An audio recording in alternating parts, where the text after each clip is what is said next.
Good evening everyone, welcome to my YouTube channel. तो दोस्तों, आज हम बात करने जा रहे हैं लूसेंट बुक में इतिहास में अभी तक हम 20 चैप्टर के बारे में बात कर चुके हैं। आज हम बात करने जा रहे हैं 21वें चैप्टर में चालुक्य वंश।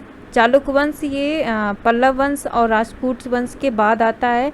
तो ये दक्षिण भारत के प्रमुख जो राजवंश थे उसमें तीसरा जो वंश है चालुक्य वंश, उसके बारे में हम बात करेंगे। तो दोस्तों, हमारे चैनल को सब्सक्राइब कीजिए, लाइक कीजिए। चलिए दोस्तों, शुरू करते हैं। चालुक्य वंश में कल्याणी, जो चालुक्य वंश में कल्याणी का जो रूल रहा है, जो महत्व रहा है, उसके बारे में हम बात करते हैं चालुक्य वंश में कल्याणी के बारे में। ठीक है, तो पहला पॉइंट है हमारा कल्याणी के चालुक्य वंश की स्थापना। जो कल्याणी के जो चालुक्य वंश की स्थापना हुई थी वो तैलप द्वितीय ने की थी। तो जो कल्याणी के चालुक्य वंश की स्थापना किसने करी थी? तैलप द्वितीय ने की थी। इसकी राजधानी क्या थी? इसकी राजधानी मानखेड़ थी। इसकी राजधानी क्या थी? मानखेड़ थी।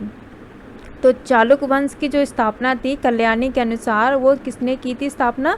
तैलप द्वितीय ने की थी। उसकी राजधानी मानखेड़ थी। ठीक है, तो नेक्स्ट पॉइंट की बात करते हैं। इसमें जो इनकी स्थापना क्या है, मोस्ट इम्पॉर्टेंट है, तैलप द्वितीय ने की थी और इसकी राजधानी क्या थी? मानखेड़ थी। ठीक है, नेक्स्ट पॉइंट की बात करते हैं चालुक्य वंश के।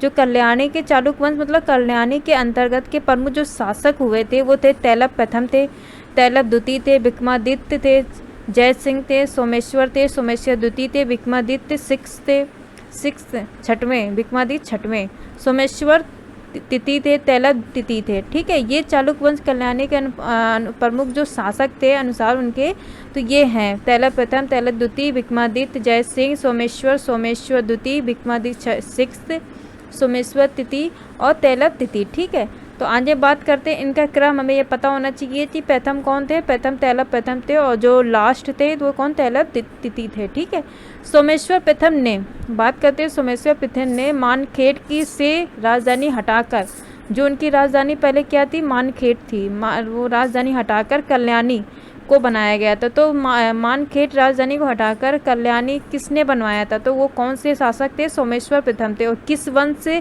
रिलेटेड थे? चालुक्य वंश से रिलेटेड थे। तो ये इन्होंने जो कल्याणी राजधानी इन्होंने कन्वर्ट किया था इन्होंने, तो वो कल्याणी कहाँ पड़ता है? कर्नाटक में पड़ता है। मोस्ट इम्पॉर्टेंट है, कल्याणी कहाँ पड़ता है? कर्नाटक में पड़ता है। और ये कि राजधानी को मानखेड़ राजधानी हटा के कल्याणी राजधानी जो उन्होंने परिवर्तन किया था, वो कौन से शासक थे? सोमेश्वर शासक थे। और जो किस वंश से रिलेटेड थे?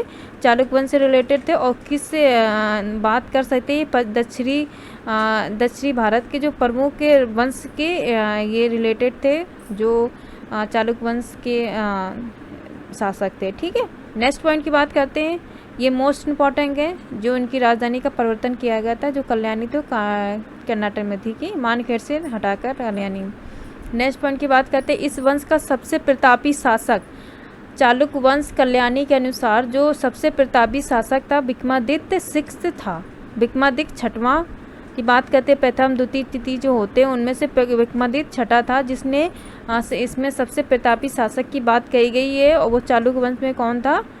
कल्याणी के अनुसार विक्रमादित्य छठवां। ठीक है, जो छठे विक्रमादित्य थे वो थे सबसे प्रतापी शासक। मोस्ट इम्पॉर्टेंट है। नेक्स्ट पॉइंट की बात करते हैं।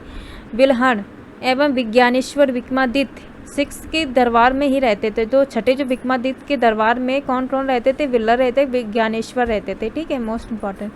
नेक्स्ट पॉइंट की बात करते हैं। मिताक्षरा, जो हिंदू विधि ग्रंथ जो वाक्य स्मृति का व्याख्या बोल सकते हैं नामक ग्रंथ की रचना जो महान विविधवेता विज्ञानेश्वर ने की थी। ये आप इसको पढ़ लीजिए। नेक्स्ट पॉइंट की बात करते हैं। विक्रमा कदेव चरित की रचना विल्हण ने की थी। जिसकी बात करते हैं। विक्रमा के देव चरित की रचना किसने की थी? विल्हण ने की थी। इसमें जो विक्रमादित्य छठे थे, छठवें विक्रमादित्य के जीवन का प्रकाश डाला गया। तो इसमें जो रचना की थी इन्होंने, उसमें किस चीज़ का प्रकाश डाला गया है? विक्रमादित्य जो छठे विक्रमादित्य थे उनके जीवन का प्रकाश डाला गया है। तो छठे विक्रमादित्य के जीवन का प्रकाश किस के अंतर्गत है? किस में डाला गया है? किस रचना के अंतर्गत? किसने इस रचना की व्याख्या की है? तो विक्रमादित्य छठे जो थे उनका जीवन का प्रकाश विक्रमा के देवचरित की रचना के अंतर्गत किसने किया था? विल्हण ने किया था इस रचना का व्याख्या। ठीक है, तो ये मोस्ट इम्पॉर्टेंट है। इसमें 3 आपको पॉइंट बन जाते हैं। कि विक्रमादित्य जो छठे विक्रमादित्य का जीवन के प्रकाश किस रचना के अंतर्गत आता है, विक्रमादित्य चरित के अंतर्गत आता है। और ये इस रचना का किसने व्याख्या की थी, विनलर ने की थी, मोस्ट इम्पॉर्टेंट, ठीक है। और ये किस वंश से रिलेटेड थे, वो थे चालुक्य वंश, जो काल रानी के इंसान, ठीक है। तो दोस्तों हमारे चैनल को सब्सक्राइब कीजिए, लाइक कीजिए, धन्यवाद।